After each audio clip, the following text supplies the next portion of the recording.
The Wild West is an unforgiving and fearful place for beginners, and in some cases, you might learn things the hard way. In this video, I'll be showing you what the Wild West is all about, the fundamental know-how, and some personal tips I learned over the years. Let's begin. The Wild West is an open-world Western RPG. There are no real objectives in the game, rather that you have to make your own fun out of it. From experience, you can become the best PvPer, the richest player, or start a revered faction. The world is your oyster, my friend. In the Wild West, there are several ways you can make money, and they are hunting, mining, outlaw, justice, and logging. Each method has its own risk, strength, and drawbacks. I'll be explaining each method in depth. There are 5 animals in the game, each spawn with their own unique location, and they are the deer at Tribal Forest, Pinewood Hills, and Bear Paw Valley, the bison at the Great Plains, Pinewood Hills, Bear Paw Valley, and the Highlands, the bear at the Pinewood Hills, Tribal Forest, and Bear Paw Valley, and lastly the crocodile. They spawn exclusively at the swamp. The stats for each animal will be shown on screen right now.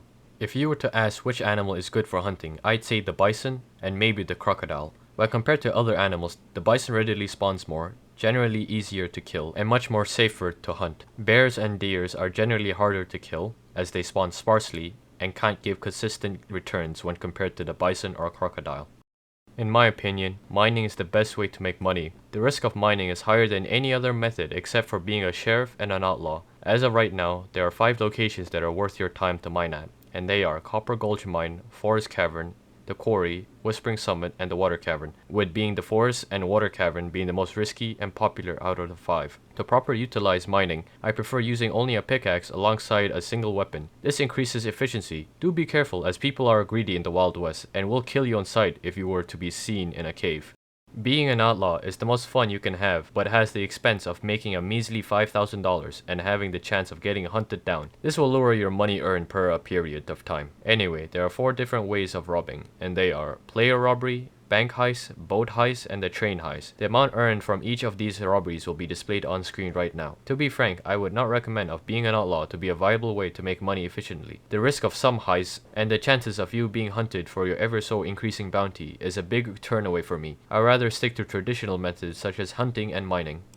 The same can be said for being a lawbringer. This method of grinding cannot be done consistently, and the chances of you lassoing them is already low, let alone that you can even kill them. And forget about lassoing them in Bronze City. Other players will immediately kill them before you can arrest them. Just stick to traditional methods, it's your best bet. Beside the methods of grinding, you'll need to know some other basics, such as the forts, legendary animals, animal variants, thunderstruck items, and the horses. Let me explain.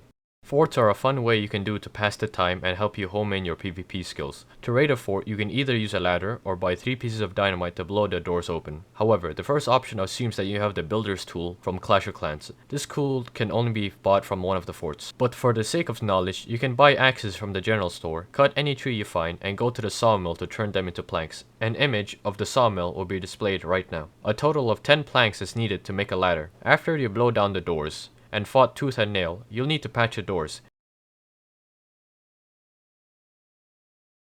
The builder's tool can be found in the store within the fort along with the planks needed. A total of 6 planks is needed to fix the doors. Every animal in the game, apart from the deer, has a legendary variant. A legendary animal is a sized up version of its regular counterpart and gives a total of $4,500. Legendary animals spawn once every hour in servers above the player count of 16. However, in recent times, the message for legendary animals spawn disappeared. Images for each legendary animal will be shown on screen now. Use this to identify one. In addition to legendary animals, there are animal variants. As of right now, there is only a single unique variant, and that is the albino gator. To be frank, it is extremely rare to find one and to get its pelt. If you do manage to find one and get its pelt, the pelt itself can be traded in for a hefty sum of money. During the rain, lightning can occasionally strike a tree or cactus. As a tree or cactus gets struck by lightning, a message will appear stating the type. Thunderstruck trees usually spawn everywhere where trees spawn, while the cactus counterparts spawn wherever there are cactuses. Hope this helps. Once you do manage to find one, you'll need a tier 3 axe to cut one down. You can find one in a general store, and after all that, you can finally rejoice in getting something worth $2,000 to $3,000 in value. As I'm already making this video long enough, I'll be summing this up. There are 2 types of stables, the high-end stables and the low-end stables. Think of them being either a Rari dealership and a Prius dealership. As the Rari is far better than the Prius, it is more expensive. As for where you can find the Rari dealership, it is at the Callahan Manor at this stable. Personally, the Mustang is statistically better if you're looking for speed. Now that you learned all the fundamentals of the game, you are now the most dangerous player known to the game, as you are armed with the most valuable weapon there is, knowledge. Anyway, I hope you found this informational, and stay tuned as I will be making a combat guide for the game. I'm 360, and tread carefully in the Wild West.